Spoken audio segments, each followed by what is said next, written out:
7 sacraments. But what we Sacramental rites is what they're called. As we have 2 sacraments, baptism and the Eucharist, and then sacramental rites, which are the ordination, marriage. Yeah. Okay. Yeah, we call the 2 great sacraments versus, versus 7. The two are in the Bible. Yeah. Baptism and Holy Communion. The other 2 have developed through the tradition. So ordination, laying on of hands, Yeah. marriage ceremony, even though there was marriage in Jesus' time. with the way in which we embrace it in the church. What about confirmation? Confirmation. So the rites, the sacramental rites on page 860 include confirmation, ordination, holy matrimony, reconciliation of a penitent, and unction. Okay. So those are rites, sacramental rites versus sacraments. And what John is saying is baptism and the Eucharist are rooted in Scripture. And the others are rooted in tradition. And the others are rooted in tradition. And actually, among those historical documents, if you're ever interested in looking them up, they come up right after the Catechism. One of them is called the Chicago-Lambeth Quadrilateral. And oh yes, we know I love it. that. I know, yes, right.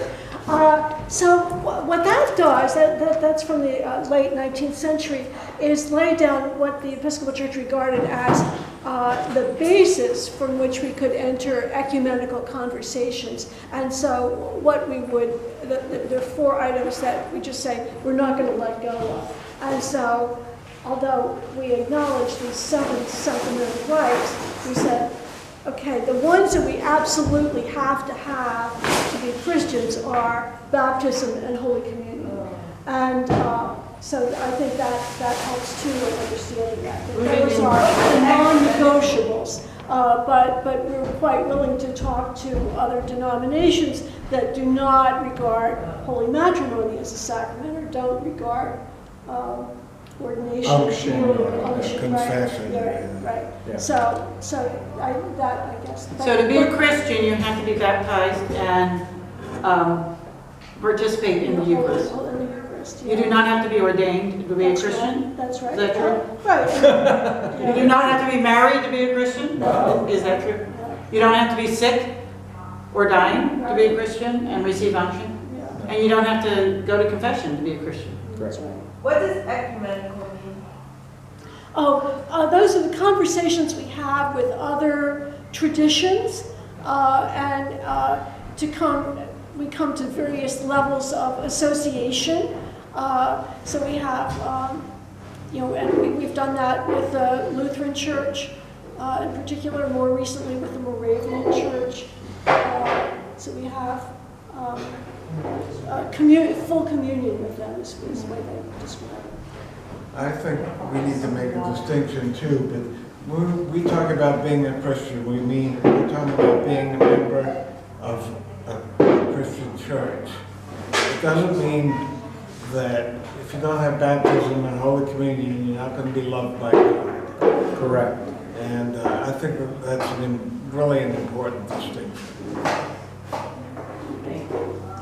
So I had many more questions if you would like to continue on another time. But Were there any burning questions out there? I'm wondering wait a second, because we aren't going to get it with the noise in the background for the film. There's going to be some. Come on in. Are you coming in? And thank you for all you're doing. Yes. Thank you. We're just trying Carol. all the way from Florida. I know, and Carol and Carol. Okay. Okay. Now you can ask your question because I don't think we'll have the noise in the background. Go ahead. I just wanted to understand, I guess one of my burning questions is, in understanding how the Episcopal denomination differs or is similar to other Christian denominations, kind of have a better understanding of specifics. As far as I've heard things that have been told to me, like what are the big differences between, for instance, Catholicism and the Episcopal Church is whether or not or not whether or not, but how we view our relationship to the Pope and different things. So I guess I'm just trying to understand, like, whether what I've been hearing are correct answers as to what some of those differences or similarities are that I should be aware of. Some of the big So you're asking the primary differences between the Episcopal Church and the Roman Catholic Church? or any other, I guess, Christian denomination, Presbyterian, or, you know, the Christian faiths. Like, how is Episcopal either similar or different from those other faiths in, like, the biggest ways? And what should I know about, like, the Episcopal faith and how it is the same or different? Oh, yeah, Nancy says that she'll be looking into that during her presentation. Oh, good. I'm doing a history piece in a couple of weeks, which actually is about the English Reformation, how we separated from Rome, and so that establishes that, you know, different. So I'm just saying, because if there's a regard about time, we are going to talk about it. And that's on the 24th. Yeah, May 24th. May 24th. No, the 17th. 17th. 17th, yeah. 17th. May 17th, we'll be talking about that. Yeah. And Perry, you had a question? Meanwhile, watch Wolf Hall if you're really, if you get it, but it's very complicated and the sound on that is not, the quality of sound on that part of it is not good. So I think, Perry? Harry? Regarding that question, sort of rhetorical, but I've wandered in and out of the Episcopal Church since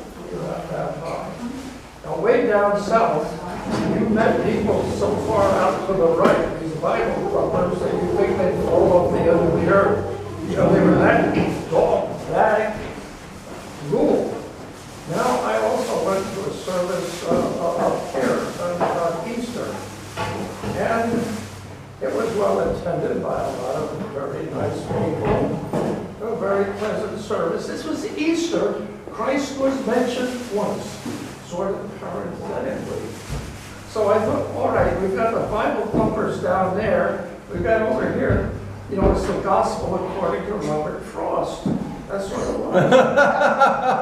So where do we stand as Episcopalians? And I'm really comfortable right where we sit.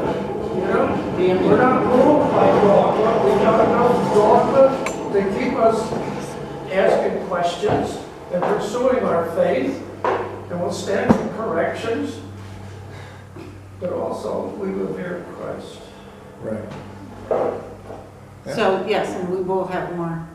Well said. Yeah, we will talk more about that. So I would encourage everybody to read the Outline of Faith for all the questions and answers. It really is outstanding. Simplistic, which is good for me. Straightforward. Yeah. So not simplistic. Right, straightforward is a better way to say it as opposed to simplistic, even though I meant Simple simple language and easy to understand, and maybe not easy to agree with in every area, and it isn't a litmus test. It's just to say, this is an outline of what we've come to believe as a body of Christians. And you may or may not personally agree with every bit of it. So that's And right. next week is the Instructed Eucharist It is?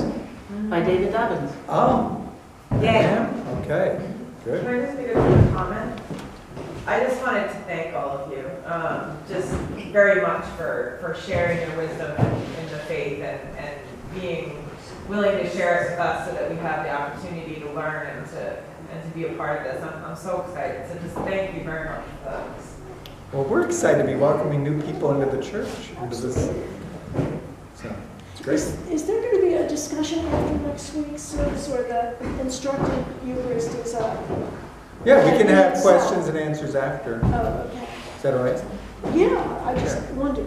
Yeah. Did you hear that? There's the questions and answer time after next week. I just wanted to make an observation that, you know, for me in my life, I've gone to different churches based on where I am in my life too. Yeah. So when I look back and being born into the Episcopal Church and then wandering in my youth into Buddhism and shamanism and all these other modalities, and then going into the Reformed Church, at that point in my life, I wanted to be in what I call the box. I wanted very strong boundaries. I didn't want to draw outside of the line. I wanted to know that I was like, good. If I followed all of the rules and did everything, that I was like, okay.